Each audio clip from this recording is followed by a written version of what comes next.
Pada pertemuan kita kali ini, saya akan melanjutkan materi akuntansi perpajakan, yaitu aset tetap dan penyusutan.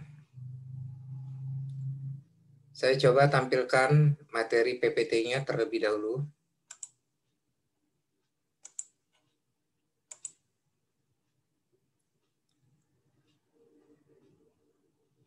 Baik, kita mulai.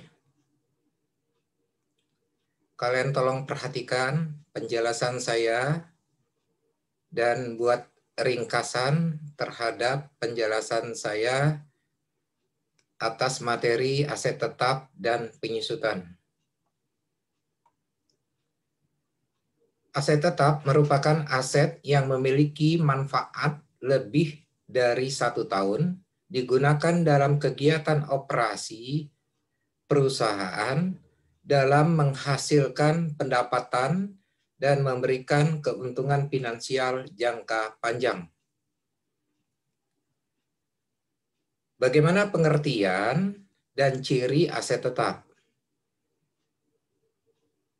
Itu kita dapat dari standar akuntansi PSAK nomor 16 tentang aset tetap. Pengertian aset tetap adalah aset berwujud yang dimiliki untuk digunakan dalam produksi atau penyediaan barang atau jasa untuk direntalkan kepada pihak lain atau untuk tujuan administratif dan diharapkan untuk digunakan selama lebih dari 1 periode. Secara umum, aset tetap adalah properti yang kita gunakan sendiri. Jadi ada 2 pengertian properti. Ada properti yang digunakan sendiri, itu disebut dengan aset tetap, itu diatur oleh PSAK nomor 16. Tetapi ada properti yang memang ditujukan untuk memperoleh penghasilan. Ya. Jadi kita bedakan properti yang digunakan sendiri dengan properti yang digunakan untuk menghasilkan penghasilan. Nah, properti yang digunakan sendiri ini yang disebut aset tetap. Ciri aset tetap yang pertama berwujud atau intangible. Kemudian yang kedua digunakan dalam usaha dan bukan untuk dijual kembali. Ciri yang ketiga adalah jangka panjang dan nilainya disusutkan. Jadi ada 3 ciri aset tetap. Cara perolehan aset tetap. Ada beberapa cara dalam memperoleh aset tetap. Di antaranya, yang pertama adalah dengan cara pembelian, baik secara tunai maupun kredit. Kemudian perolehan melalui pembiayaan atau leasing. Aset yang dibangun sendiri melalui pertukaran atau diperoleh melalui donasi atau hibah. Itulah cara-cara perolehan aset tetap. Sekarang kita lanjutkan. Bagaimana pengakuan dan pengukuran awal aset tetap? Biaya perolehan aset tetap diakui sebagai aset jika dan hanya jika yang pertama ada manfaat ekonomis masa depan. Yang kedua, biaya perolehan dapat diukur secara handal. Jadi memahami maksud dari keterangan ini, biaya perolehan aset tetap diakui sebagai aset. Yang pertama, jika kita melihat bahwa aset tersebut memiliki manfaat ekonomis di masa depan. Maksudnya, aset itu digunakan dalam kegiatan usaha baik pada saat tahun perolehannya maupun di tahun yang akan datang dalam rangka menghasilkan penghasilan. atau manfaat ekonomis. Kemudian yang kedua, biaya perolehan dapat diukur dengan andal. Jadi keterangan-keterangan yang terkait dengan biaya perolehan tersebut itu diketahui ya, dan dapat digunakan dalam menentukan biaya perolehan aset tetap. Aset tetap diukur sebesar biaya perolehan dengan komponen sebagai berikut. Yang pertama adalah harga perolehan atau purchase price. Nah, pengertian harga perolehan di sini itu adalah harga beli termasuk biaya impor dan pajak pembelian yang tidak boleh dikreditkan setelah dikurangi diskon pembelian dan potongan lain. Jadi ini jika kita memperoleh aset tetap dengan cara membeli, maka harga perolehan aset tetap tersebut didapat dari harga beli ditambah biaya impor jika memang ada kita memperolehnya melalui impor, dan pajak pembelian yang tidak boleh dikreditkan. Jadi contohnya misalnya PPN. Nah, pengakuan PPN sebagai pajak masukan itu tidak berlaku untuk pembelian semua barang. Ada barang-barang tertentu yang PPN-nya itu tidak dapat dicatat sebagai PPN masukan. Karena dia tidak dapat dicatat sebagai PPN masukan, maka dia harus kita kapitalisasi ke harga perolehan aset tetap. Kemudian yang kedua, komponen biaya perolehan adalah biaya-biaya yang dapat diatribusikan secara langsung, directly attributable cost, untuk membawa aset ke lokasi dan kondisi yang diinginkan agar aset siap digunakan sesuai dengan keinginan dan maksud manajemen. Jadi yang dimaksud di sini, selain daripada harga beli dan biaya dan pajak tadi, setelah dikurangi diskon pembelian dan potongan lainnya, ada kemungkinan biaya-biaya lain yang terkait langsung dengan aset tetap. Misal biaya pengangkutan, biaya pemasangan, dan seterusnya. Nah, biaya-biaya tersebut dalam pengertian akuntansi disebut dapat diatribusikan secara langsung ke aset tetap.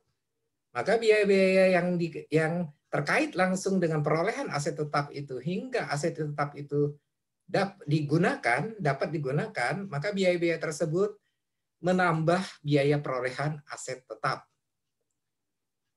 Kemudian komponen yang ketiga adalah estimasi awal biaya pembongkaran dan pemindahan aset tetap dan restorasi lokasi aset, atau disebut dengan istilah dismantling cost. Maksudnya begini, ada perolehan aset tetap, kita sudah beli, kita sudah pasang. Tapi untuk waktu tertentu di masa depan, aset tetap tersebut akan kita bongkar kembali. Ya.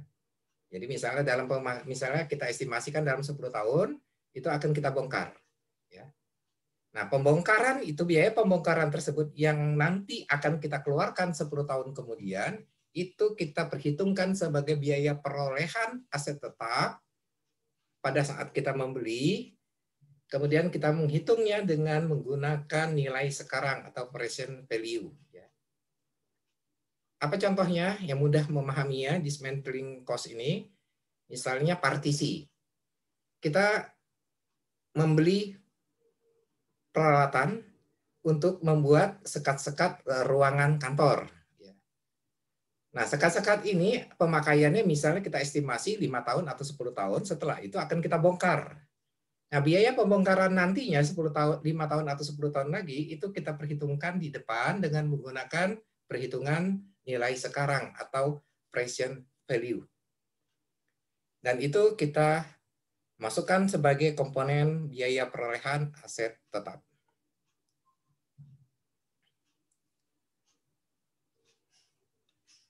Kita lanjutkan jenis dan harga perolehan aset tetap. Yang pertama, tanah jenisnya. Harga perolehan tanah itu meliputi semua biaya terkait perolehan atau akuisisi, artinya memperolehnya, mengambil alihnya, dan penyiapan tanah sesuai dengan tujuan penggunaan. Di mana komponennya harga beli, ditambah dengan biaya pengurusan hak tanah, sertifikat, pajak, BPHTB, biaya notaris, dan lain-lain. Kemudian ditambah lagi komponennya adalah biaya untuk perataan tanah, penghancuran bangunan yang tidak diperlukan. Jadi maksudnya harga perolehan tanah itu selain daripada harga beli, termasuk biaya surat-surat tadi, pengurusan surat-surat tanah, juga termasuk biaya untuk meratakan tanah tersebut sampai siap digunakan. Dan jika apabila ada bangunan yang sebelumnya yang berdiri di atas tanah tersebut dan kita akan membongkarnya, maka biaya pembongkaran tersebut dimasukkan sebagai harga perolehan tanah. Kemudian gedung, yang kedua. Harga perolehannya meliputi semua biaya terkait dengan perolehan atau akuisisi atau pembangunan atau konstruksi. Jadi kalau yang pertama ini perolehan akuisisi kalau kita membeli. Kalau yang kedua adalah jika kita membangun sendiri konstruksi.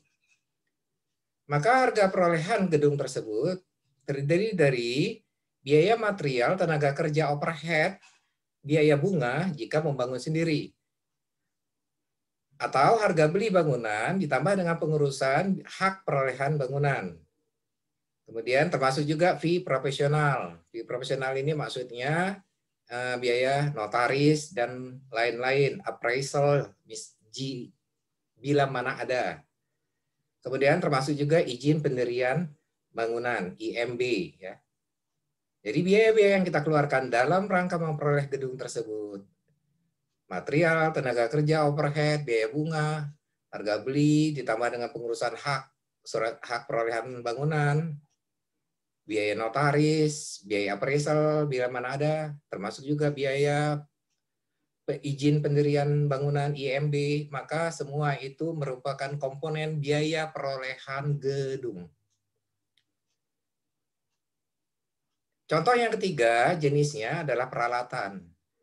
Peralatan ini dapat meliputi mesin, kendaraan, peralatan kantor, peralatan pabrik, dan peralatan lain. Biaya perolehan yang meliputi harga beli, kemudian pajak atau biaya yang tidak dapat dikreditkan, biaya transportasi, biaya asuransi selama pengiriman barang, biaya instalasi, dan biaya penyiapan tempat untuk melakukan instalasi, termasuk juga biaya untuk pengetesan peralatan. Jadi kalau kalian lihat, harga perolehan aset tetap itu selain dari harga beli, termasuk biaya-biaya yang dikeluarkan sampai dengan aset tetap tersebut siap digunakan. Kalau kalian perhatikan dari contoh-contoh yang saya jelaskan tadi. Penggantian aset. Jadi aset itu sudah terpasang, misalnya mesin, atau gedung, atau tanah. Kemudian ada transaksi penggantian aset. Misalnya suku cadang utama, atau ada peralatan yang siap pakai untuk mendukung aset tersebut. Nah, pengeluaran yang demikian akan dicatat menambah aset tetap. Jadi menambah harga perolehan aset tersebut jika ada syarat. Memenuhi kriteria aset. Artinya memiliki masa manfaat lebih dari 1 periode dan diukur dengan andal. Kemudian syarat yang kedua, komponen yang diganti tidak lagi dicatat sebagai aset. Contohnya seperti ini. Aset tetapnya berupa kendaraan, mobil.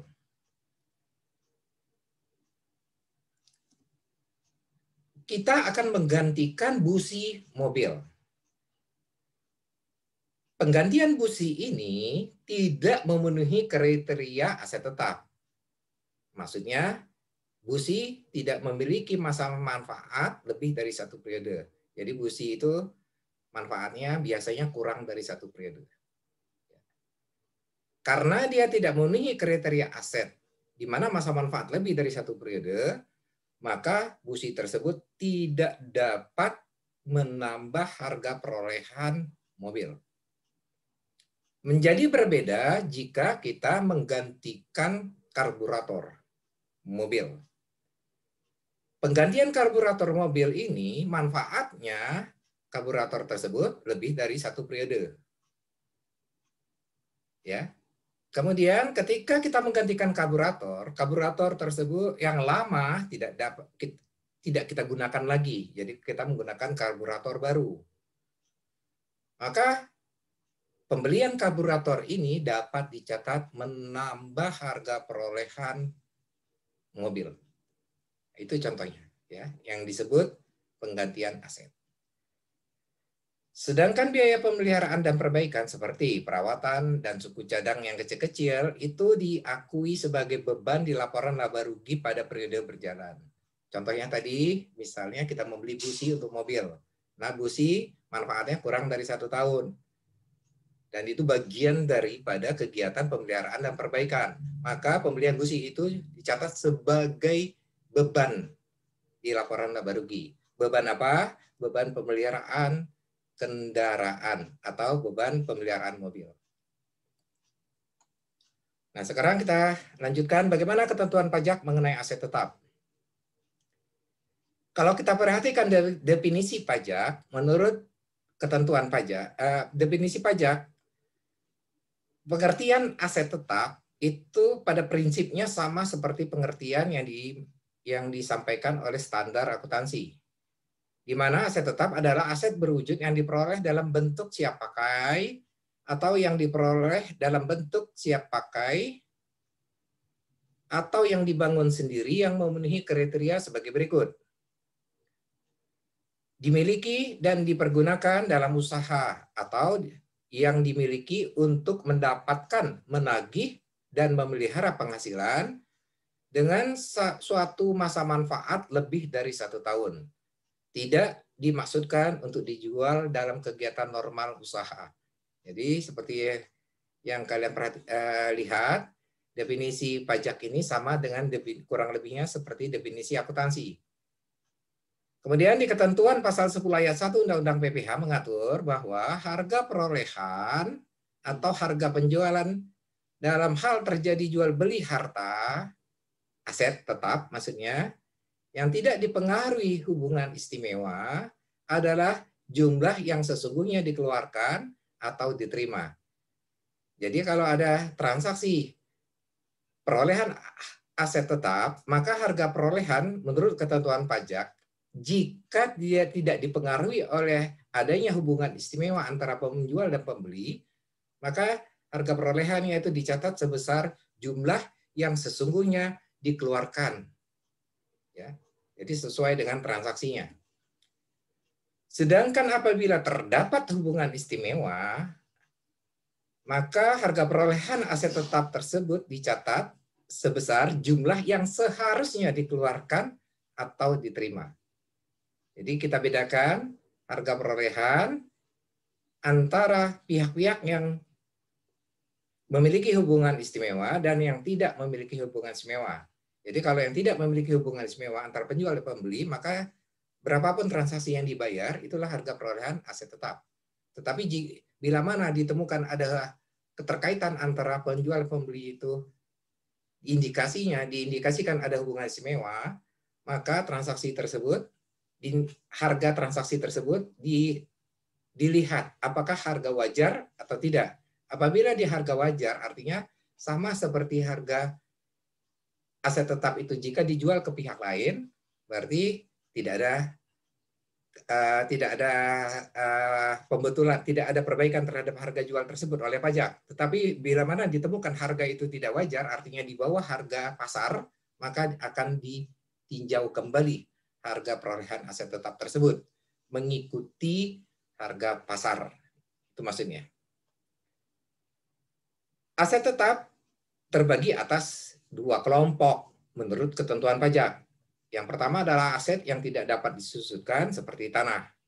Kemudian aset yang dapat disusutkan seperti bangunan, mesin, perlengkapan, peralatan, kendaraan, dan lain-lain. Untuk harga perolehan tanah, penekanannya di sekarang penjelasan kita di harga perolehan tanah. Itu tidak membedakan mengenai jenis-jenis hak atas tanah tersebut. Jadi harga perolehan tanah itu meliputi biaya pembelian tanah dan pemotongan tanah. Pemotongan tanah itu artinya penyiapan tanah tersebut sehingga siap digunakan ya. Nah, harga perolehan tanah tidak termasuk. Jadi kecuali ya biaya pengurusan perizinan pemindahan atau perpanjangan hak yang merupakan aset tak berwujud. Jadi maksudnya begini, apabila perusahaan membeli tanah, maka harga perolehan tanah itu meliputi harga beli tanah sama dengan biaya persiapan tanah itu untuk dapat digunakan, ya. Disebut biaya penyiapan tanah atau di sini disebut biaya pemotongan tanah. Tapi tidak termasuk biaya pengurusan perizinan, pemindahan atau perpanjangan hak. Jadi artinya misalnya semula dia hak milik, ya, kemudian semula dia hak guna bangunan. Nah, itu kita ingin pindahkan atau kita rubah, kita urus menjadi statusnya menjadi hak milik, maka biaya pengurusan itu tidak dapat dijadikan harga perolehan tanah. Nah, biaya pengurusan pemindahan hak tersebut kita catat terpisah menggunakan akun aset tak berwujud, ya, atau intangible. Apabila pembelian tanah itu tidak dapat dipisahkan dari biaya pengurusan perizinan hak, maka seluruh biaya tersebut dibukukan sebagai harga perolehan tanah. Nah, kecuali misalnya waktu kita beli tanah tersebut udah termasuk semua surat-suratnya. Jadi kalau dengan demikian kita nggak bisa pisahkan antara tanah dan surat. Maka jumlah yang kita bayarkan atas perolehan tanah tersebut kita catat sebagai harga perolehan tanah. Dalam hal ini sudah termasuk surat-suratnya. Nah, ini contoh transaksi perolehan aset tetap melalui pembelian impor.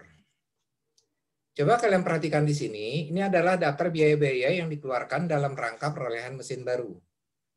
Ada 12 komponen biaya yang kita keluarkan dalam rangka memperoleh mesin baru. Nah, jumlah biaya pengeluaran terkait dengan perolehan mesin baru ini totalnya adalah 7.385.000.000. Kalian bisa lihat di bawah di sini. Nah, dari biaya ini kita melakukan review mana jenis biaya yang dapat dijadikan harga perolehan, mana yang tidak dapat kita catat sebagai harga perolehan. Karena seperti tadi, komponen biaya perolehan itu sudah ditentukan menurut ketentuan akuntansi dan pajak. Kita mulai harga beli. Ini 5 miliar masuk kita catat ke biaya perolehan aset tetap, yaitu mesin.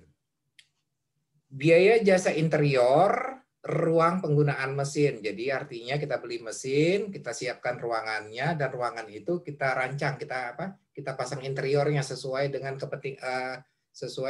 kebutuhan mesin tersebut, ya. Misal ada mesin yang memerlukan ruangan pakai AC, maka AC itu pemasangan AC tempatnya, perancangan tempatnya itu adalah biaya jasa interior. Itu juga dapat masuk ke dalam harga perolehan mesin.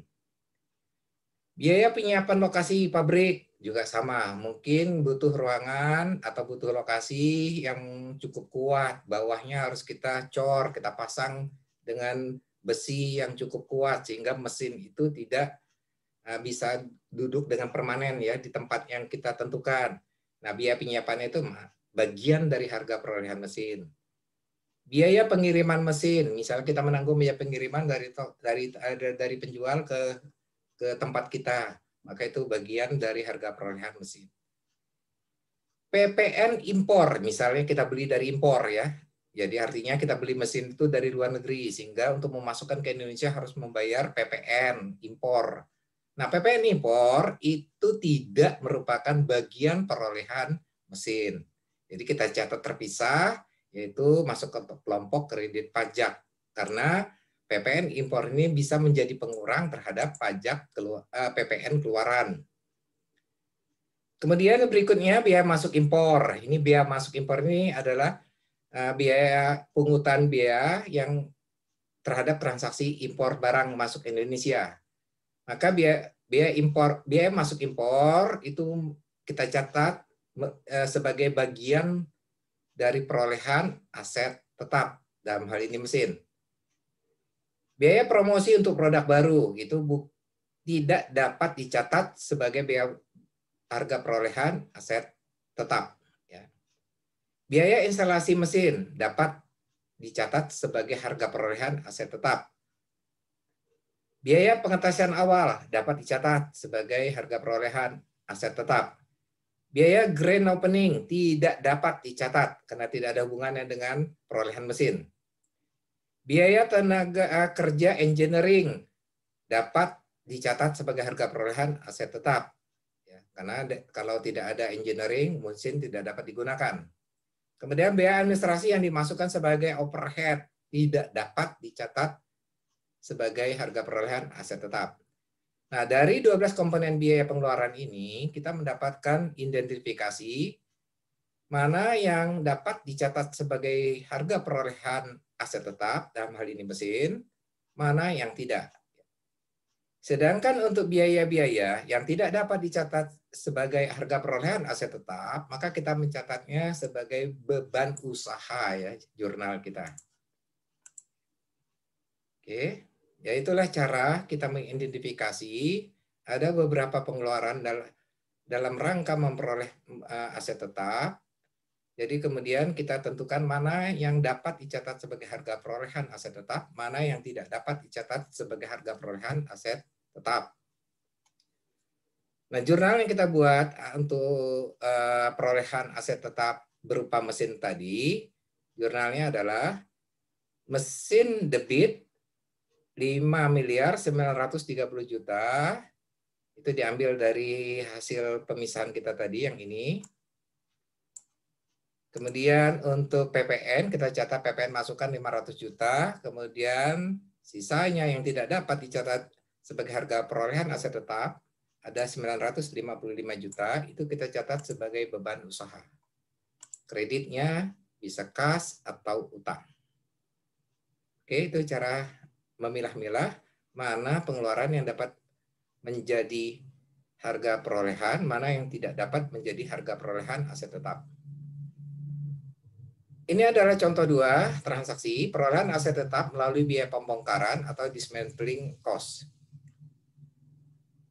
PT Melati menyewa gedung selama 5 tahun mulai 2019. Perusahaan mengeluarkan uang 800 juta untuk membuat partisi ruangan tersebut sesuai keinginan. Dalam kontrak disebutkan, perusahaan harus mengembalikan ruangan yang disewa tersebut kembali seperti semula ketika masa sewa berakhir. Jadi ini kan dia nyewa 5 tahun, dibikin partisi. Nah 5 tahun setelah berakhir 5 tahun sewa, maka partisi itu harus dibongkar kembali dan ruangan dikembalikan seperti semula. Nah biaya pembongkaran 5 tahun kemudian diestimasikan itu 50 juta. Nah tingkat bunga yang berlaku 5% misalnya dalam soal. Nah pertanyaannya, tentukanlah biaya perolehan partisi. Nah, biaya partisi, pengeluaran uangnya adalah 800 juta. Sesuai yang soal. Kemudian kita menghitung berapa nilai sekarang dari biaya restorasi atau biaya pembongkaran partisi 5 tahun kemudian. Nah, estimasi kita 50 juta. Nah, kita hitung nilai sekarangnya dengan cara melihat tabel bunga nilai sekarang atau present value untuk N lama 5 tahun, bunga atau I 5%. Nah, kalau kita lihat tabel bunga present value dengan N5, I 5%, maka kalian akan mendapat angka diskon faktornya adalah 0,78353. Nah, diskon faktor ini dikalikan dengan estimasi biaya restorasi 5 tahun kemudian, yaitu 50 juta. Hasilnya adalah 39.176.500. Jadi ini adalah nilai sekarang dari biaya restorasi atau pembongkaran partisi 5 tahun lagi, dihitung berdasarkan nilai sekarang. Kemudian ditambah dengan pengeluaran tunai pembuatan partisi itu sendiri 800, maka total harga perolehan partisi adalah 839.176.500. Kalau kalian perhatikan, biaya pengeluaran tunai untuk pembuatan partisi 800, tapi biaya pembukaran 5 tahun lagi yang kita estimasikan tadi, kita hitung nilai sekarangnya berapa, maka kita dapat dismantling cost sebesar 39.176.500, dan itu menambah pengeluaran tunai tadi sehingga kita mendapat biaya perolehan partisi 839.176.500. Itu terkait dengan perolehan aset tetap melalui biaya pembongkaran. Nah, jurnal yang kita buat, partisi ruangan debit sebesar total tadi 839.176.500. Ini masuk kategori kelompok aset tetap. Kemudian kas 800 juta. Nah, kreditnya adalah utang biaya restorasi 39. Nah, utang ini kita cadangkan untuk 5 tahun kemudian. Waktu sewa berakhir, kita akan melakukan pembongkaran partisi. Nah, perolehan aset tetap berupa partisi ini dapat dilakukan penyusutan. Ya, jadi lakukan penyusutan seperti biasa, seperti aset-aset lainnya. Nah, contoh 3, perolehan aset tetap dengan pihak berelasi.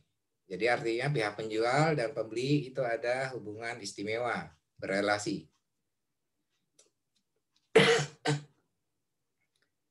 PT A menjual mesin ke PT B, harga 10 juta, tidak termasuk PPN. Harga pasar diketahui 12 juta, jadi harga transaksi lebih rendah daripada harga pasar. Ternyata diketahui PT A dan B ini memiliki hubungan istimewa, yaitu pemilikan saham 30%. Maka jurnal yang kita dilakukan menurut akuntansi adalah jurnal biasa, seperti kalian lihat di sini. Jadi kembali ya, ini adalah jurnal yang dibuat akuntansi. Jurnalnya adalah mesin debit sebesar harga transaksi 10 juta. Kemudian karena di sini disebut tidak termasuk PPN, maka kita catat PPN-nya 1 juta, 10% kali 10 juta dapat 1 juta, taruh di debit, kasnya 11 juta di kredit sesuai dengan transaksi. Ya. Ini jurnal menurut akuntansi. Nah, sekarang kita lihat aspek pajaknya. Karena transaksi tersebut dilakukan oleh dua pihak yang memiliki hubungan istimewa dan harganya lebih rendah daripada harga pasar, maka terhadap harga tersebut menurut pajak harus dilakukan penilaian ulang. Ya. Jadi transaksi menurut pajak seharusnya sesuai dengan harga pasar menurut pajak. Nah, apakah kita harus merubah jurnal akuntansi ini? Tidak usah. Jurnal akuntansi tetap sesuai dengan transaksi yang terjadi. Cuma nanti pada saat akhir tahun kita akan melakukan koreksi sesuai dengan ketentuan perpajakan. Nah, koreksi yang kita lakukan yang pertama adalah menambah harga perolehan mesin sebesar 2 juta. Jadi kita menambah harga perolehan mesin sebesar 2 juta. Karena sebelumnya di jurnal kita catat menurut akuntansi 10 juta, sedang menurut pajak kan seharusnya 12 juta. Jadi menurut pajak seakan-akan ada kekurang catat 2 juta. Kemudian yang kedua, di akhir tahun kita melihat nanti menurut ketentuan pajak ada nilai PPN yang kurang dicatat sebesar 200.000. Yaitu berasal dari PPN semula yang kita catat menurut akuntansi adalah 1 juta.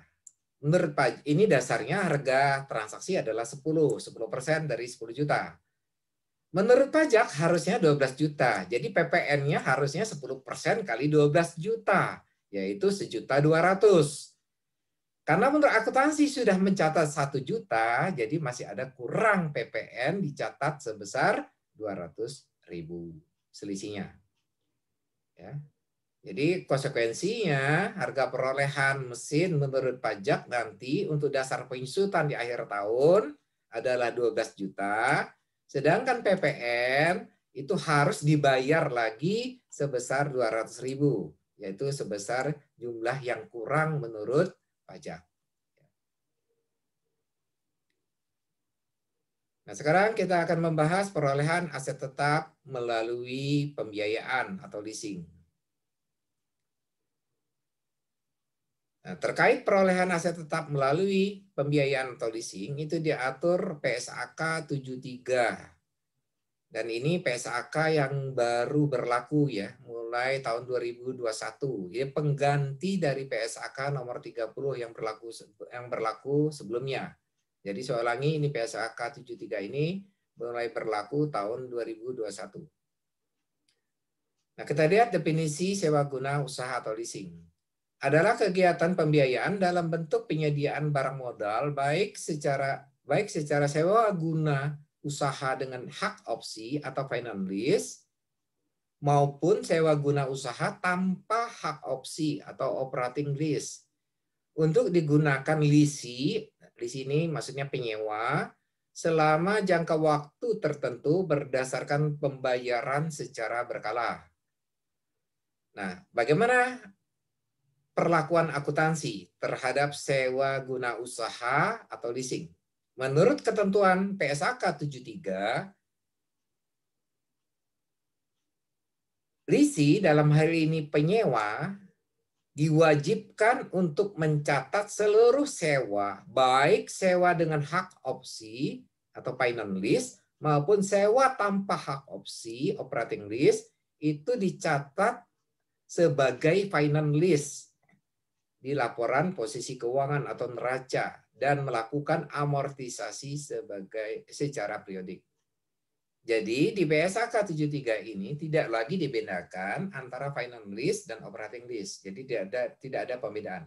Kalau di PSAK 30 dulu dibedakan menjadi dua, yaitu finance lease dan operating lease. Finance lease artinya terkait dengan pengadaan yang di atas 1 tahun ya. Jadi perolehan aset tetap melalui leasing yang di atas 1 tahun. Sedangkan yang operating lease ini biasanya yang kurang dari setahun. Biasanya kita catat sebagai biaya. Nah, di PSAK sebelumnya nomor 30 dibedakan dua ya. Model pencatatan di pembiayaan atau leasing.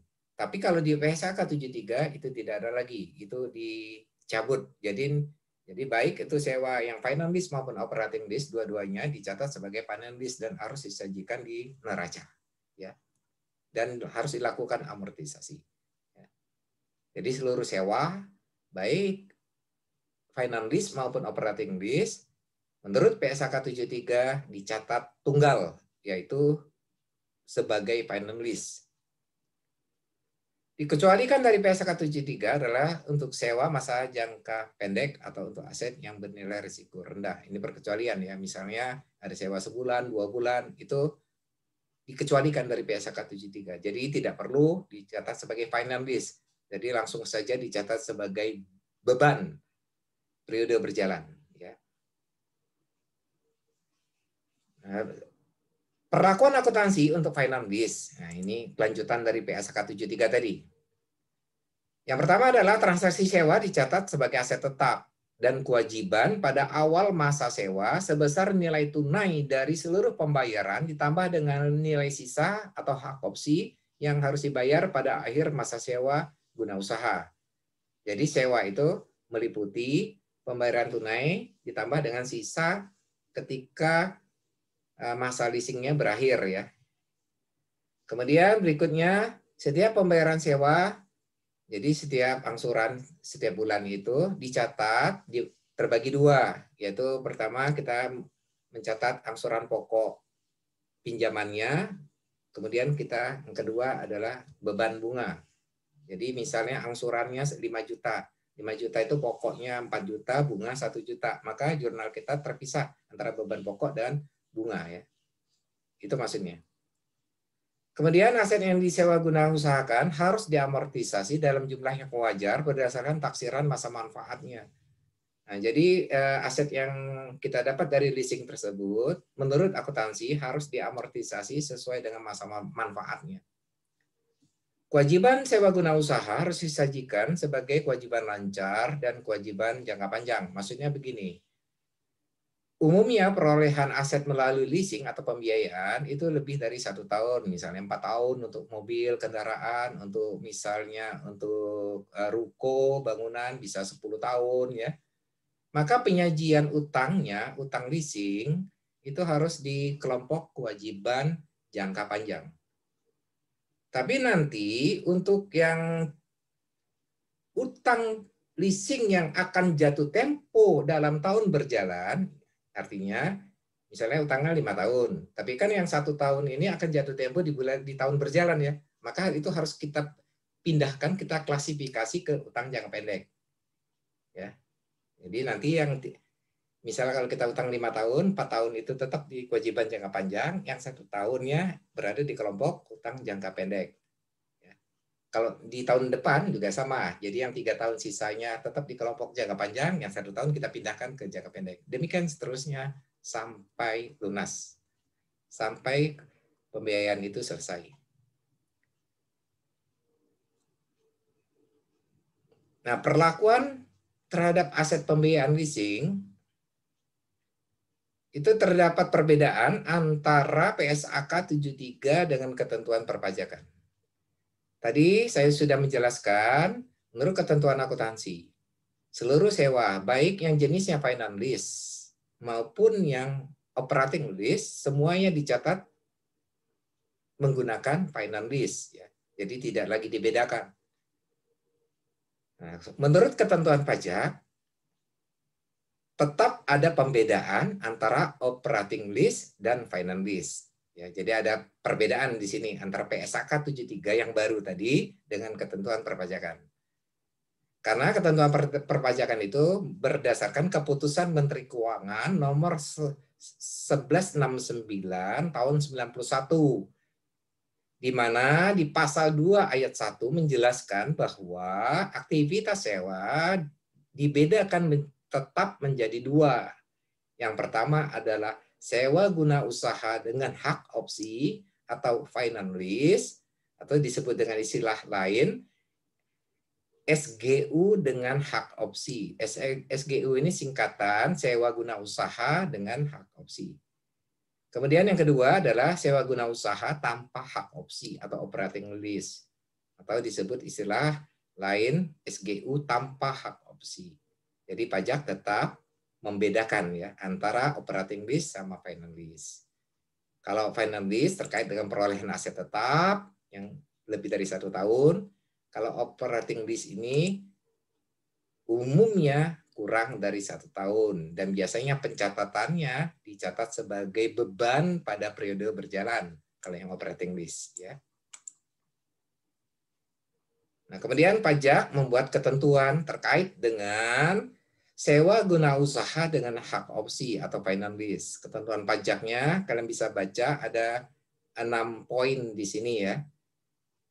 Intinya bahwa biasanya untuk sewa guna usaha dengan hak opsi ini umurnya di atas 1 tahun ya. Kalian bisa baca persyaratannya itu sesuai pasal 3 ada A, B, C ya. Kemudian penyerahan sewa guna usaha dengan hak opsi, penyerahan asetnya dalam hal ini itu dikecualikan dari pengenaan PPN. Kemudian ketentuan pajaknya berikutnya, lisi, penyewa artinya tidak boleh melakukan penyusutan atas aset leasing tersebut menurut ketentuan pajak. Kemudian dasar penyusutan itu dapat digunakan setelah aset tersebut menjadi milik dari lisi, penyewa, yaitu ketika dia sudah menggunakan hak opsi untuk membeli aset tersebut. Jadi memahami sewa guna usaha dengan hak opsi itu kurang lebih begini ya. Kalian perhatikan. Jadi kita ngambil kredit 5 tahun terhadap perolehan mesin. Dan selama 5 tahun kita akan membayar cicilan. Di akhir tahun kelima ada pilihan, ada opsi bagi kita untuk memiliki mesin tersebut. Nah, itulah SGU dengan hak opsi. Nah, memiliki mesin tersebut berarti nanti mesin itu menjadi milik kita, tidak lagi milik dari penjual ya.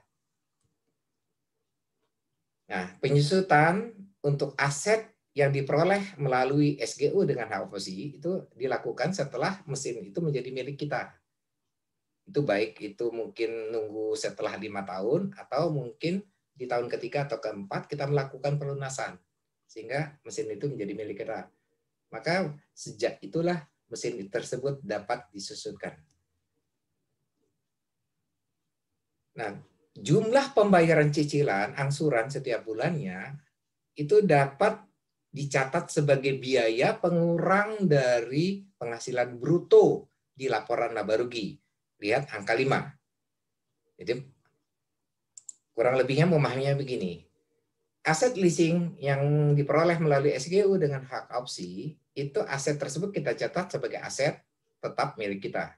Nah, menurut pajak tidak boleh dilakukan penyusutan aset leasing tersebut. Artinya tidak kita catat biaya penyusutannya. Tetapi angsuran yang kita bayar per bulan itu dapat dijadikan biaya sebagai pengurang terhadap penghasilan.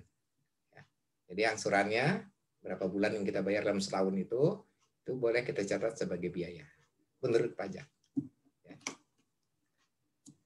Kemudian yang keenam, waktu melakukan pembayaran angsuran setiap bulan, kita tidak memotong PPh pasal 23 terhadap bunga angsurannya. Seperti yang saya jelaskan tadi, waktu membayar angsuran terbagi dua. Ada angsuran pokok, ada pembayaran bunga.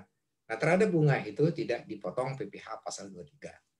Itu ketentuan pajak terkait perolehan aset yang diperoleh melalui sewa guna usaha atau SGU dengan hak opsi atau istilah akuntansinya finance lease.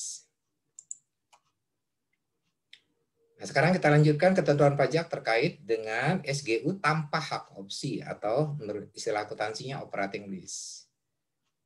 Nah, persyaratan untuk dapat dikelompokkan menjadi SGU tanpa hak opsi atau operating lease sesuai dengan pasal 4 ada 2 persyaratan ya. Kalian bisa bacakan di sini persyaratannya A dan B. Saya lanjutkan ke angka 2 saja. Penyerahannya terutang PPN. Jadi berbeda dengan hak opsi, itu tidak terutang PPN. Kalau tanpa hak opsi atau operating lease, dia terutang PPN. Kemudian jumlah pembayaran angsuran atau cicilannya itu dapat menjadi biaya yang dapat dikurangkan dari penghasilan. Jadi boleh dicatat sebagai biaya. Kemudian si penyewa lisi wajib memotong PPh pasal 23 atas pembayaran bunga cicilan setiap bulan atau pembayaran SGU tanpa hak opsi. Jadi kembali saya tegaskan, SGU tanpa hak opsi ini adalah operating lease, artinya pencatatannya sebagai biaya atau beban pada periode berjalan. Maka terhadap sewa aset tetap tersebut terutang PPN dan kita harus memotong PPh pasal 23 terhadap bunganya. Apa contoh transaksi operating lease? Contohnya kita sewa ruko. Sewa ruko ini kita menyewa sekian tahun tanpa ada opsi kita dapat memiliki ruko itu setelah sekian tahun. Maka transaksi yang demikian disebut transaksi SGU tanpa hak opsi. Saya ulangi, kita menyewa ruko sekian tahun dan kita tidak ada opsi, tidak diberi pilihan oleh pemilik ruko itu supaya dapat memiliki ruko itu setelah sekian tahun tersebut. Maka transaksi sewa ini masuk jenis SGU tanpa hak opsi. Nah, pencatatannya sesuai dengan jenis operating lease. Artinya kita catat sebagai biaya sewa biasa. Jadi biaya sewa, debit, PPN masukkan. Karena sewa ada objek PPN. Maka tadi angka 2 penyerahan terutang PPN. Maka PPN-nya 10%. Jadi biaya sewa debit, PPN masukkan debit, kas kredit, utang PPh pasal 23 kredit. Jadi objek PPN dan dipotong PPh pasal 23. Ya. Nah, contoh SGU dengan hak opsi, kita kembali ke slide sebelumnya. Kita menyewa ruko, ya. Tapi ada opsi bagi kita di akhir masa sewa kita dalam periode tertentu, kita dapat memiliki ruko tersebut dengan harga tertentu. Nah, perjanjian sewa menyewa dengan ada opsi kita dapat memiliki ruko tersebut, itu disebut perjanjian sewa guna usaha dengan hak opsi atau finance lease. Nah, dua jenis transaksi ini menurut ketentuan akuntansi berbeda perlakuannya dan menurut pajak pun berbeda perlakuannya.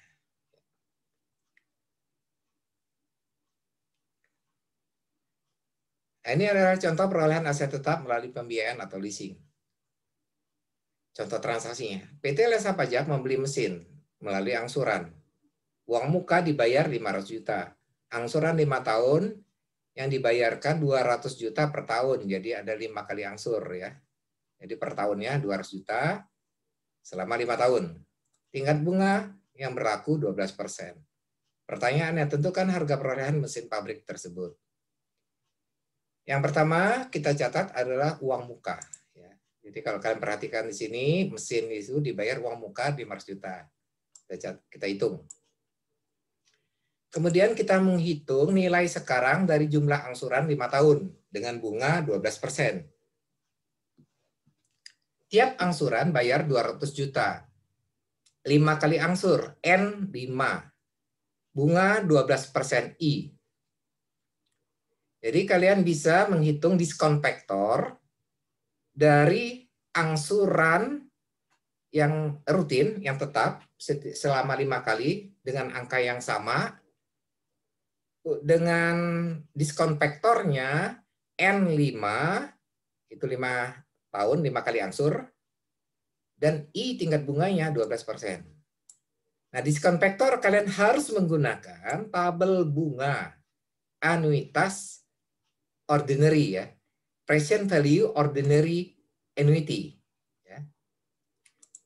Jadi artinya kalian berbeda tabel bunga di sini. Karena kan kasus kita menghitung nilai sekarang ini terhadap angsuran selama 5 kali secara teratur. Nah, itu 5 kali angsuran selama 5 kali ini kita hitung nilai sekarangnya menggunakan tabel bunga present value ordinary annuity. Ini khusus untuk menghitung nilai sekarang dari jumlah angsuran dengan jumlah yang sama selama periode tertentu ya. Itu tabel bunganya berbeda.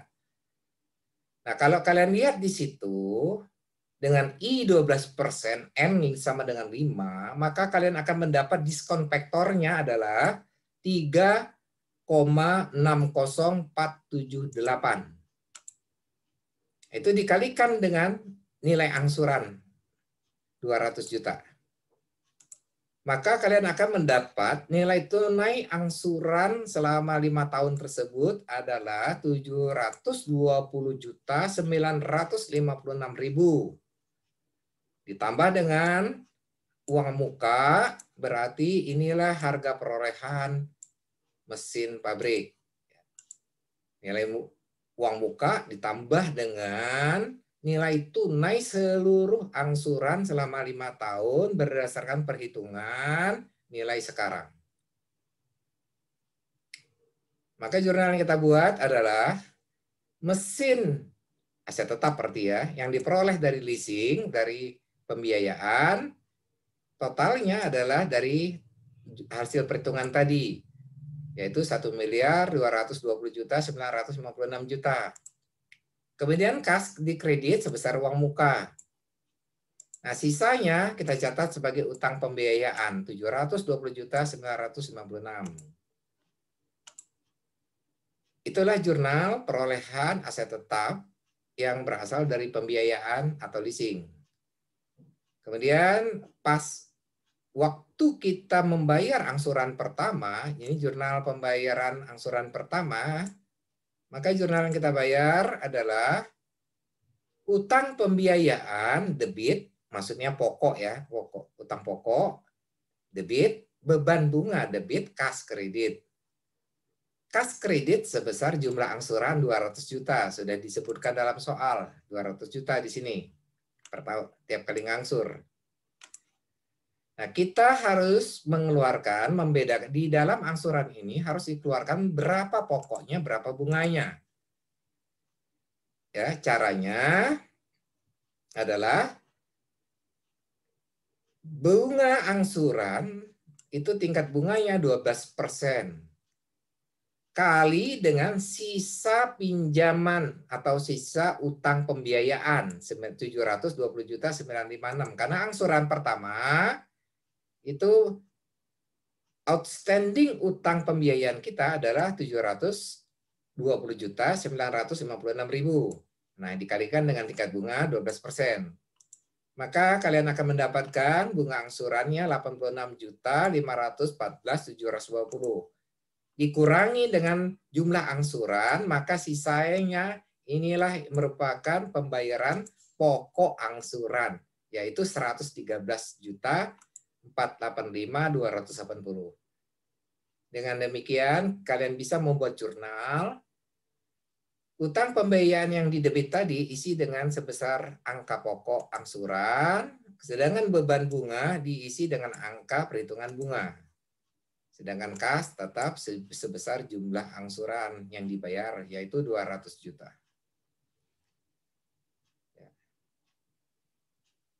Oke.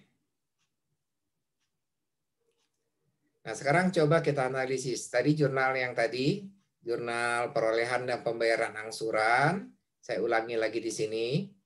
Ya. Nah, kita analisis dari ketentuan perpajakan.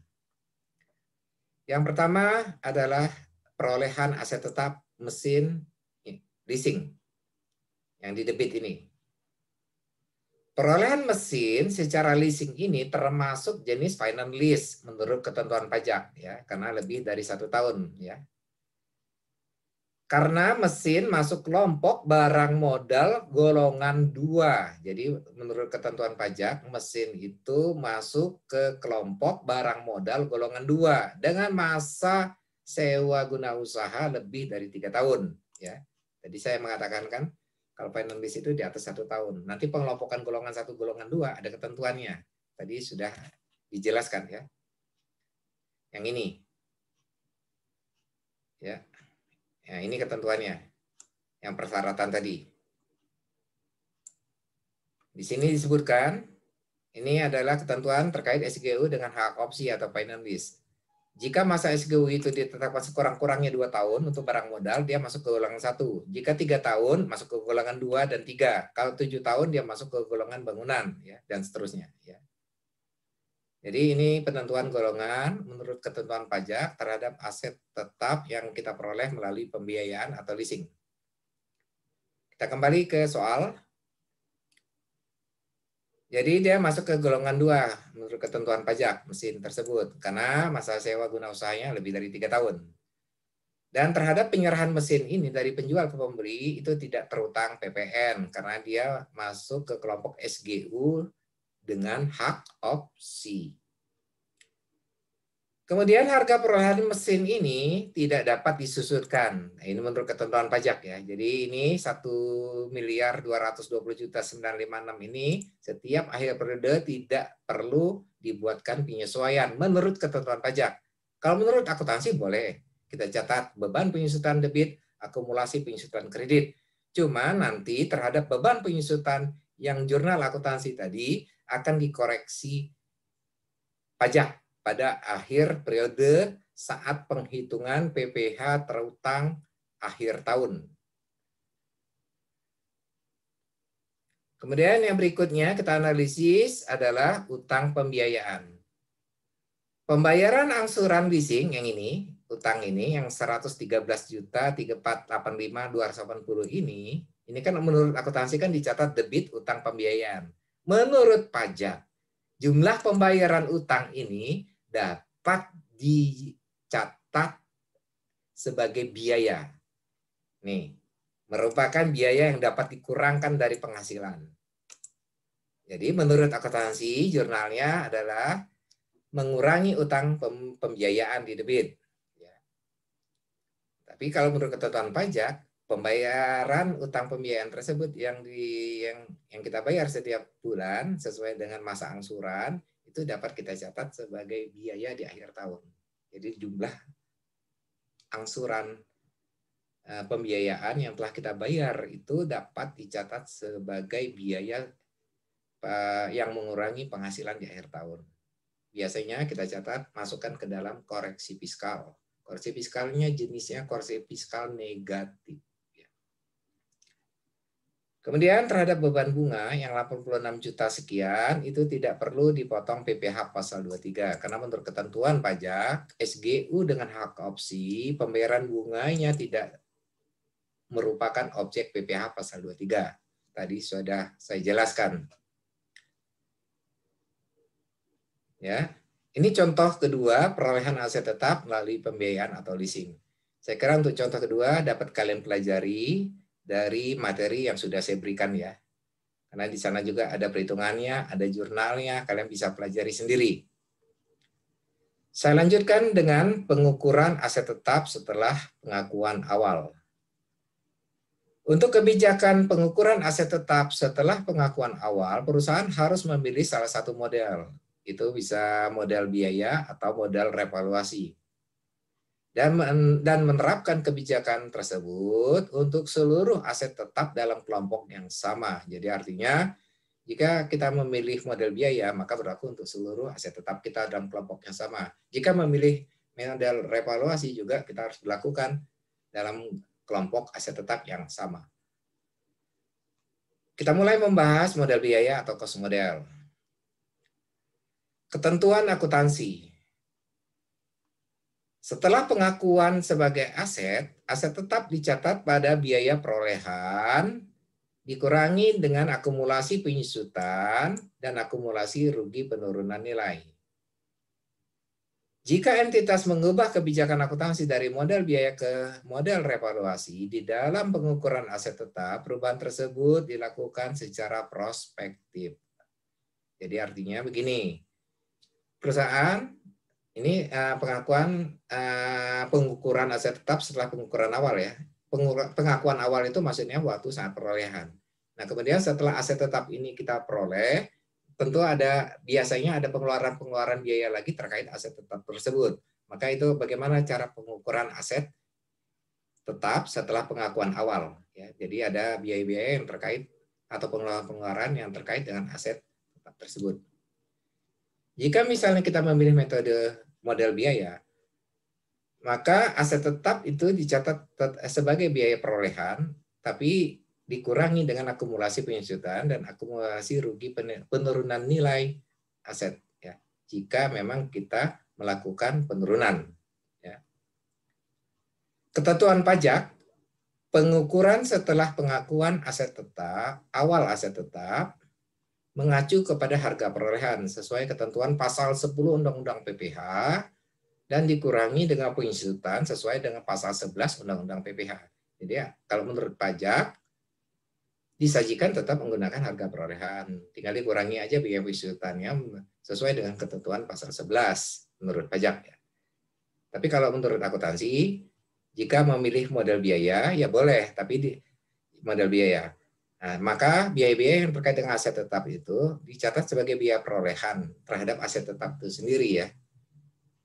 Nah, tinggal dikurangi dengan akumulasi penyusutan atau bisa dikurangi dengan akumulasi rugi penilaian nilai aset tetap jika ada. Nah, bagaimana kalau misalnya perusahaan memilih model kedua, revaluasi? Menurut akuntansi boleh menggunakan model revaluasi. Tetapi menurut pajak tidak boleh bila mana tidak mendapatkan persetujuan dari Direktur Jenderal Pajak. Jadi maksudnya modal revaluasi secara umum tidak diperkenankan kecuali telah mendapat persetujuan dari Direktur Jenderal Pajak.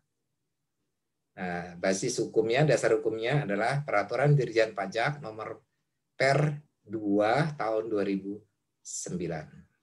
Oke. Nah, apa yang dimaksud dengan modal revaluasi?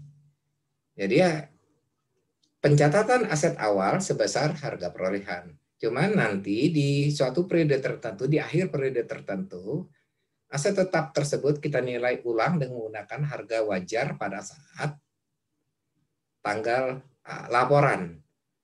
Nah, penilaian harga aset tetap dari harga perolehan menjadi harga wajar itu disebut dengan revaluasi.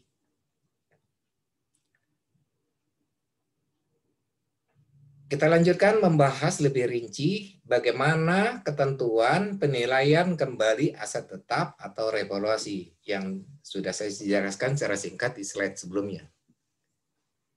Revaluasi adalah penilaian kembali aset tetap perusahaan yang diakibatkan adanya kenaikan nilai aset tetap tersebut di pasaran atau karena rendahnya nilai aset tetap dalam laporan keuangan yang disebabkan oleh devaluasi atau sebab lain. Sehingga nilai aset tetap dalam laporan keuangan menjadi tidak wajar. Ya. Jadi kita tadi seperti yang saya jelaskan, ada aset tetap, kita sudah mencatat sebesar harga perolehan. Kemudian harga aset tetap tersebut mengalami kenaikan misalnya, atau terjadi penurunan. Nah, sehingga yang cukup signifikan. Maka perubahan tersebut dapat kita lakukan melalui kegiatan revaluasi, penilaian kembali aset tetap. Nah, setelah dilakukan revaluasi, maka aset tetap dicatat sebesar jumlah revaluasiannya, yaitu nilai wajar pada saat tanggal revaluasi dikurangi akumulasi penyusutan dan akumulasi rugi penilaian aset yang terjadi setelah tanggal revaluasi. Jadi jumlah yang dicatat pada saat transaksi aset direvaluasi, artinya dinilai kembali, adalah dicatat sebesar nilai wajar dikurangi dengan akumulasi penyusutan, dikurangi akumulasi rugi penilaian nilai aset jika ada. Nah, bagaimana pengertian nilai wajar dan bagaimana tentang akumulasi penyusutan, dapat kalian lihat penjelasan di bawahnya. Nilai wajar adalah nilai di mana suatu aset dapat dipertukarkan atau suatu kewajiban diselesaikan antara pihak yang memahami dan berkeinginan untuk melakukan transaksi wajar. Arm's length transaction. Ya. Kemudian akumulasi penyusutan pada tanggal revaluasi diperlakukan dengan metode proporsional atau dengan metode eliminasi. Jadi dalam melakukan pencatatan harga perolehan setelah revaluasi, salah satu yang kita kurangi dari nilai wajar adalah akumulasi penyusutan. Nah, pengurangan akumulasi penyusutan ini itu ada dua metode, yaitu melalui metode proporsional dan atau metode eliminasi.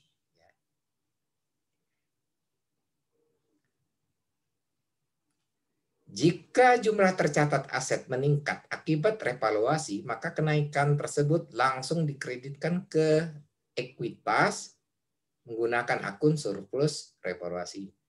Diakui dalam laporan laba rugi sejumlah penurunan akibat revaluasi terdahulu jika ada. Jadi yang apabila tahun ini dilakukan revaluasi dan nilainya mengalami kenaikan, maka kita harus memperhitungkan dengan saldo ya hasil revaluasi tahun sebelumnya, ya, jika ada. Jika jumlah aset tercatat itu mengalami penurunan akibat revaluasi, maka penurunan tersebut dicatat dalam laporan laba rugi. Jadi tidak perlu di kelompok ekuitas. Surplus revaluasi yang disajikan di ekuitas dapat dipindahkan langsung ke saldo laba pada saat aset tersebut dihentikan penggunaannya. Jadi suatu ketika kita sudah melakukan revaluasi setiap akhir periode. Kemudian suatu ketika aset itu dihentikan penggunaannya.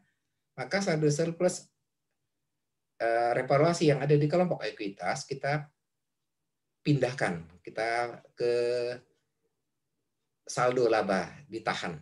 Ya, lewat jurnal penyesuaian. Sekarang kita lihat dari ketentuan pajak. Bagaimana ketentuan pajak terkait penilaian kembali aset tetap atau revaluasi? Penilaian kembali aset tetap atau revaluasi diperkenankan oleh pajak dengan syarat. Jadi ada syarat menurut ketentuan pajak. Yang pertama, telah memenuhi semua kewajiban perpajakannya sampai dengan masa pajak terakhir sebelum masa pajak dilakukan revaluasi atau penilaian kembali. Ini dasarnya Peraturan Menteri Keuangan nomor 79 tahun 2008. Kemudian syarat kedua telah mendapat persetujuan Direktur Jenderal Pajak. Ini dasarnya Peraturan Dirjen Pajak nomor Per 12 tahun 2009. Jadi pajak memperkenankan perusahaan atau akuntansi melakukan penilaian kembali aset tetap atau revaluasi sepanjang memenuhi dua syarat ini. Penilaian kembali aset tetap dilakukan berdasarkan nilai pasar atau nilai wajar aset tetap yang berlaku pada saat penilaian kembali yang ditetapkan oleh perusahaan jasa penilai atau ahli penilai yang memperoleh izin dari pemerintah. Jadi yang dapat diterima oleh pajak itu adalah revaluasi yang dilakukan oleh pihak independen. Pihak independen di sini adalah perusahaan jasa penilai, appraisal, yang telah mendapat izin praktek dari pemerintah. Jadi revaluasi yang dilakukan di sini yang dimaksud adalah penilaian kembali aset tetap yang dilakukan oleh pihak independen yang memiliki izin dari pemerintah. Itu yang dimaksud oleh ketentuan perpajakan. Nah, kalau tidak memenuhi syarat ini, berarti revaluasi tidak diperkenankan. Dengan kata lain, nilai hasil revaluasi itu menjadi objek koreksi fiskal jika tidak memenuhi persyaratan. Atau selisih lebih penilaian kembali aset tetap di atas nilai sisa buku fiskal semula itu dikenakan pajak penghasilan final atau PPh final pasal 4 ayat 2, tarifnya 10%. Kemudian akun yang digunakan adalah selisih lebih penilaian kembali aset tetap perusahaan tanggal. Jadi agak panjang ya nama akunnya. Itu dimasukkan ke dalam kelompok ekuitas di neraca. Jadi saya ingin menegaskan kembali selisih lebih penilaian kembali aset tetap revaluasi. Jadi misalnya harga perolehan 100, kita nilai kembali 150, berarti ada kelebihan 50. Maka terhadap kelebihan 50 itu objek PPh final pasal 4 ayat 2 dengan tarif 10%. Ya, ini adalah ketentuan penyusutan untuk aset tetap hasil revaluasi. Yaitu sebagai berikut. Dasar penyusutan fiskal aset tetap yang telah memperoleh persetujuan penilaian kembali adalah nilai pada saat penilaian kembali. Ya. Jadi dasar penyusutannya adalah harga perolehan aset tetap setelah dilakukan revaluasi. Masa manfaat fiskal aset tetap yang telah dilakukan penilaian kembali disesuaikan kembali menjadi masa manfaat penuh untuk kelompok aset tetap tersebut. Jadi begini misalnya, aset ini sudah kita beli dan sudah kita lakukan penyusutan selama 3 tahun. Masa manfaatnya misalnya 8 tahun. Kita sudah lewati 3 tahun. Nah setelah 3 tahun dilakukan revaluasi, penilaian kembali aset tetap. Nah, berarti kan sisa aset itu sebelum dilakukan revaluasi, masa penyusutannya sisanya kan 5 tahun ya, 8 dikurangi 3 yang sudah berlalu, 5 tahun. Ternyata setelah dilakukan revaluasi, aset tersebut menjadi lebih panjang, misalnya menjadi 7 tahun. Yang semula sisa 5 tahun, mendapat tambahan 2 tahun, sehingga menjadi 7 tahun. Maka masa penyusutan untuk terhadap aset hasil revaluasi tersebut adalah yang 7 tahun, terhitung dari tanggal revaluasi tersebut. Ya. Itu maksudnya. Perhitungan penyusutan dimulai sejak bulan dilakukannya revaluasi atau penilaian kembali aset tetap. Ketentuan ini didasarkan pada Peraturan Menteri Keuangan 79 tahun 2008. Ini adalah contoh transaksi revaluasi. Yang ini yang saya berikan pertama adalah yang penggunaan metode proporsional. Masih ingat penjelasan saya? Nilai yang dicatat saat terjadi revaluasi atau jurnal revaluasi itu adalah nilai wajar dikurangi dengan akumulasi penyusutan, dikurangi lagi dengan akumulasi penurunan nilai. Nah, untuk pengurangan akumulasi penyusutan, disebutkan secara teori ada dua pendekatan, menggunakan metode proporsional dan metode eliminasi. Masih ingat ya penjelasan slide yang sebelumnya? Nah, ini adalah contoh transaksi penggunaan metode proporsional. Peralatan senilai 2 juta. Diperoleh tanggal 1 Januari tahun 2020. Masa manfaat 5 tahun tanpa nilai sisa. Tanggal 31 Desember 2020, nilai wajar aset tersebut misalnya ditetapkan 2.400.000. Maka jurnal yang kita buat bagaimana? Ya, kita mulai dari jurnal perolehan dulu ya, tanggal 1 Januari 2020. Saat itu kita membeli peralatan, harga perolehannya 2 juta. Jurnal yang kita buat aset tetap debit, kas kredit 2 juta. Kemudian di akhir periode tahun 2020, 31 Desember, kita mencatat jurnal penyesuaian terhadap aset peralatan tersebut. Kita hitung penyusutannya. Harga perolehan 2 juta. Umur 5 tahun, berarti per tahun disusut 400.000. Karena peralatan tersebut sudah digunakan setahun, yang semula dibeli 1 Januari, sekarang kita buat penyesuaian 31 Desember ya, berarti sudah 1 tahun. Maka jurnal penyusutan yang kita buat, beban penyusutan debit 400.000, akumulasi penyusutan kredit 400.000. Oke. Saya kira ini jurnal transaksi biasa. Ini adalah jurnal pembelian aset, yang kedua jurnal penyesuaian untuk penyusutan. Nah, jurnal penyesuaian kedua yang kita buat adalah jurnal terkait dengan revaluasi. Karena di soal disebutkan pada tanggal 31 Desember 2020, nilai wajar aset tersebut 2.400.000. Berarti kita harus membuat jurnal revaluasi. Nah, terhadap jurnal revaluasi tersebut, kita lakukan perhitungan. Ya.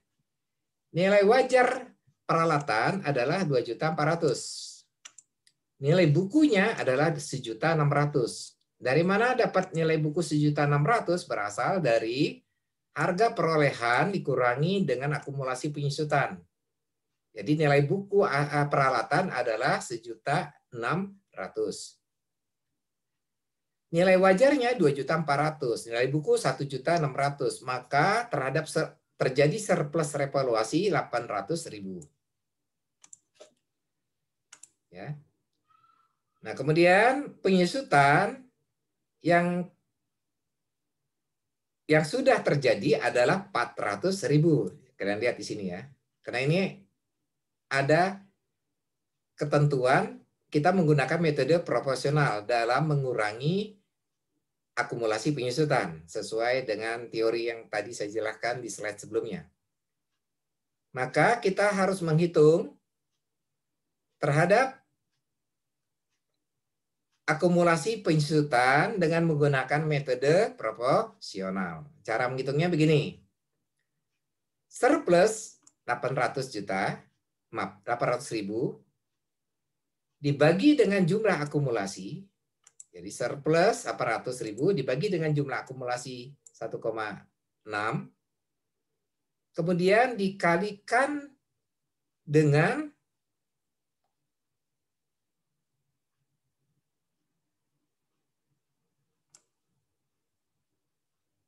sebentar, 400.000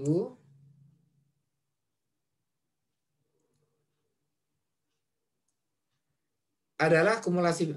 Maaf, saya ulangi ya penjelasannya, ada yang salah tadi. Saya ulangi lagi. Jadi pengurangan tuh biaya akumulasi penyusutan terkait dengan penggunaan metode proporsional. Surplus revaluasi 800.000 dibagi dengan nilai buku peralatan yaitu 1.600.000 dikalikan dengan akumulasi penyusutannya 400.000. Saya ulangi, surplus revaluasi dibagi dengan nilai buku dikalikan dengan akumulasi. maka kita akan mendapat angka pengurangan akumulasi penyusutan adalah sebesar 200.000. Ya. Nah, jurnal yang kita buat adalah surplus revaluasi ditaruh di kredit, ya, 800.000 karena terjadi peningkatan terhadap aset tetap akibat revaluasi. Maka surplusnya kita taruh di debit 800.000. Kemudian akumulasi bertambah 200.000 di debit, maaf, di kredit yang berasal dari perhitungan proporsional akumulasi penyusutan yang barusan tadi saya jelaskan. Jadi total aset tetap bertambah sebesar 1 juta di debit. Saya ulangi, aset tetap bertambah 1 juta berasal dari surplus di kredit 800.000 dan mendapat tambahan akumulasi penyusutan secara proporsional sebesar 200.000. Itu jurnal revaluasi yang pertama. Diikuti oleh jurnal revaluasi kedua terkait dengan ketentuan pajak. Seperti yang saya jelaskan tadi, surplus revaluasi merupakan objek PPh final pasal 4 ayat 2 tarif 10%. Surplus yang terjadi di sini hasil perhitungan adalah 800.000 dan sudah kita akui jurnalnya di sebelah kredit 800.000. Maka pajak terutangnya adalah 80.000, yaitu berasal dari 10% kali surplus 800.000. Jurnal yang kita buat adalah beban pajak final debit, utang pajak final kredit 80.000. Nah, setelah kita membuat jurnal penyusutan ini, kalian bisa melakukan komparasi aset tercatat sebelum revaluasi dan sesudah revaluasi. Coba kalian lihat di bagian bawahnya ini.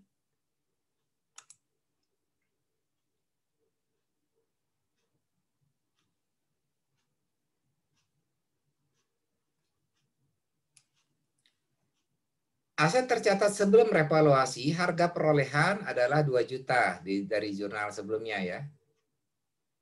Yang ini. Kemudian akumulasi adalah 400.000. Jadi nilai buku adalah 1.600.000. Kemudian setelah dilakukan revaluasi, harga perolehan berubah menjadi 3 juta. Dari mana 3 juta ini? Hasil penilaian kembali. Harga wajar yang pertama adalah 2.400.000 ya. Setelah kita lakukan perhitungan, ternyata harga perolehan bertambah 1 juta. Ini jurnal revaluasinya 1 juta bertambah di debit, aset tetap. Jadi enggak, nanti harga tercatatnya adalah 3 juta. Akumulasi penyusutan yang sebelumnya 400.000, kemudian dengan ada revaluasi mendapat proporsional tambahan sebesar 200.000. Ini jurnalnya. Maka akumulasi penyusutan berubah jumlahnya menjadi 600.000. Nilai buku setelah revaluasi adalah 2.400.000, yaitu 3 juta dikurangi 600. Coba kalian perhatikan, nilai buku setelah revaluasi 2.400.000, padahal sebelum revaluasi 1.600.000. Jadi ada penambahan nilai buku sebesar 800.000. 800.000 ini berasal dari surplus revaluasi yang ini. Yang ini, ya.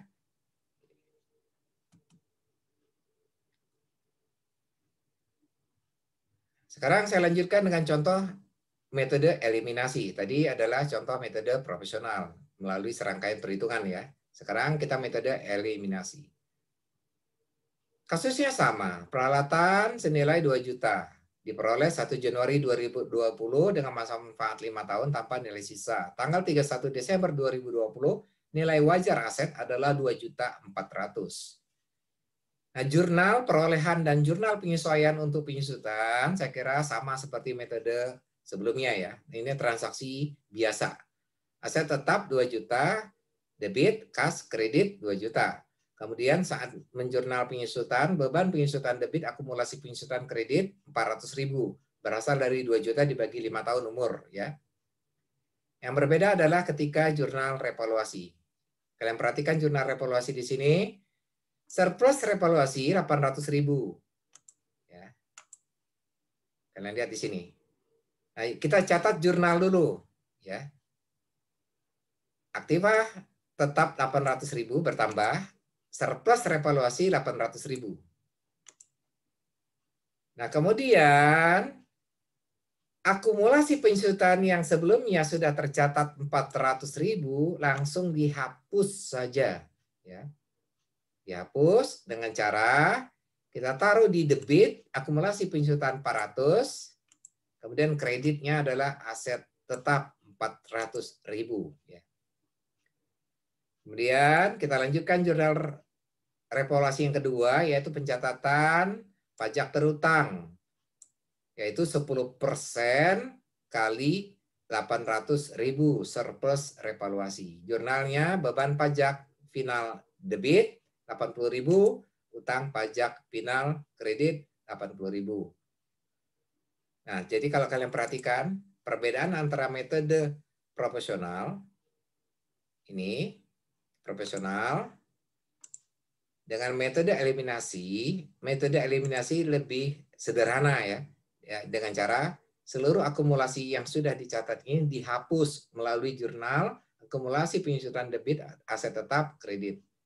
Kalau di metode profesional kita harus melakukan serangkaian perhitungan terlebih dahulu akumulasi terhadap akumulasi penyusutan seperti yang dijelaskan di slide ini.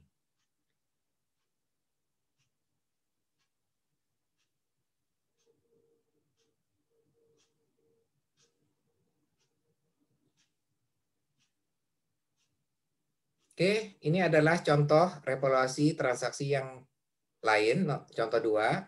Saya kira tidak saya jelaskan, kalian bisa baca dan pelajari soal dan bagaimana cara membuat jurnal revaluasinya. Oke. Dan juga bagaimana cara melakukan perhitungan dan bagaimana melakukan analisis pajaknya. Oke.